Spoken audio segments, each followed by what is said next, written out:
Okay, so we are on the roof of Brambletye, and if you remember in our production meeting we said we'd show you some of the roof, so we'll quickly get on with that. This is a tin roof at the moment, and obviously that's temporary. That's just stopping the water getting through the building, but that's soon to be removed and replaced with beam trusses in chestnut, so that's castagna beams with a covering on top, and then there'll be insulation quite thick, and then another covering on top. Then we'll be putting on a damp course membrane.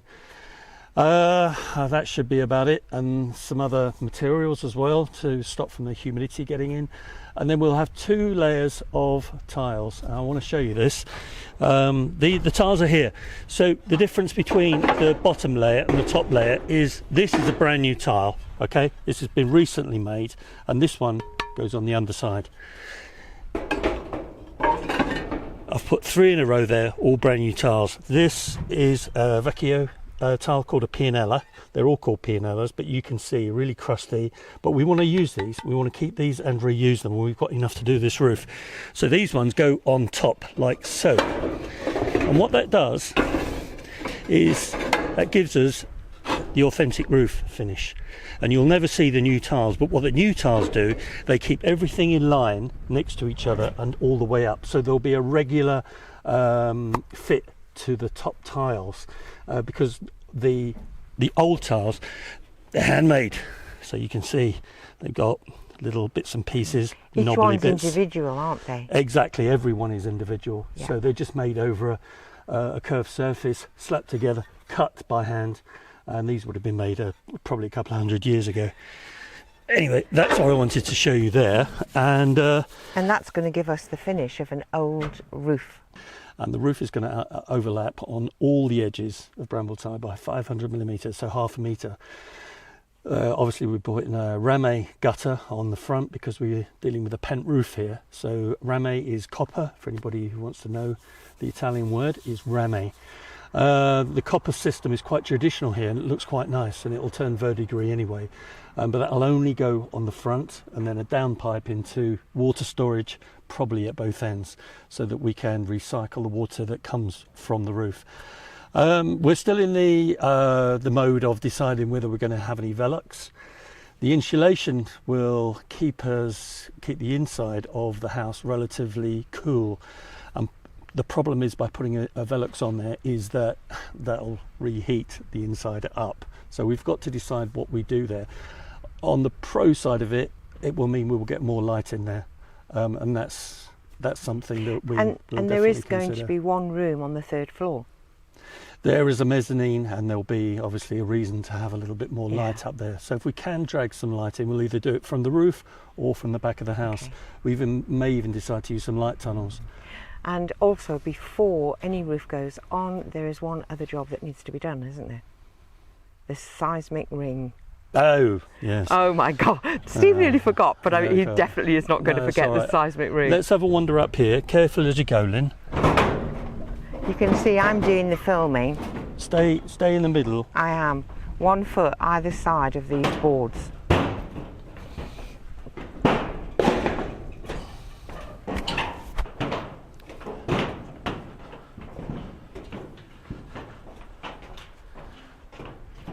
Okay, good. I'm here. Right, okay. So this is the edge of the building. The reason I brought you over here is because it gives you a view of how thick these walls are, almost.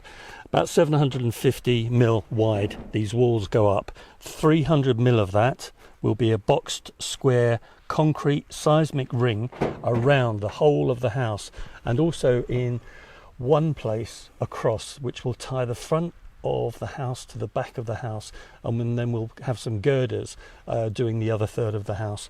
It's going to become quite obvious what we need to do. So we're building up to this high, and the outside will be a carry-on of the walls as we've already understood them.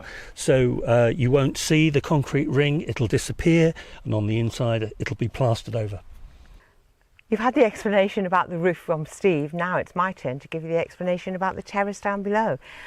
This section here was all mounted up. lots of rocks and things was in it, and It was a bit of a forest as well. there was a bit of a forest. It's not so bad now because you've done lots of clearing, but this soil now has to be all removed because Steve wants this completely flat, so then from there we can then create our terrace from the front of the house. And you can probably see in the distance the amount of rocks and stones that we have collected that was in this area. So the digger's still sitting there waiting because it's still got some more work to do. Yeah, we've just got a bit of clearing up to do and then we'll be done. Yep. But the idea is once that's all flat, we can then plan exactly what we want at the front of this particular section of the terrace. So this is the front of the house. This is where you will enter the property. Yes.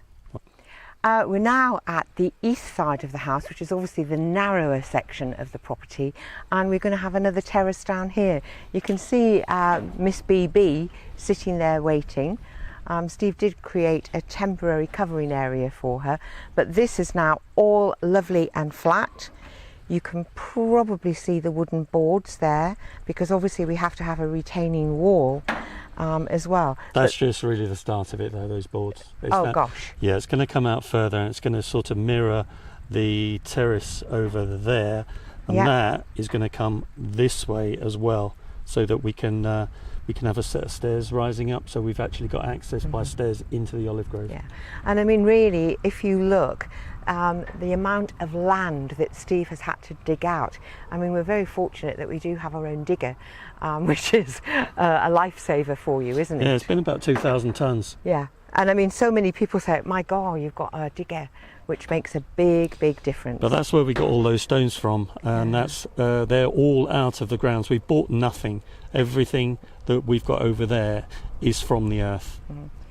We should actually give the digger a name. Everything else has got a name. It is. It's called Texas. I thought it was called Texas. Yeah. And why is it called Texas?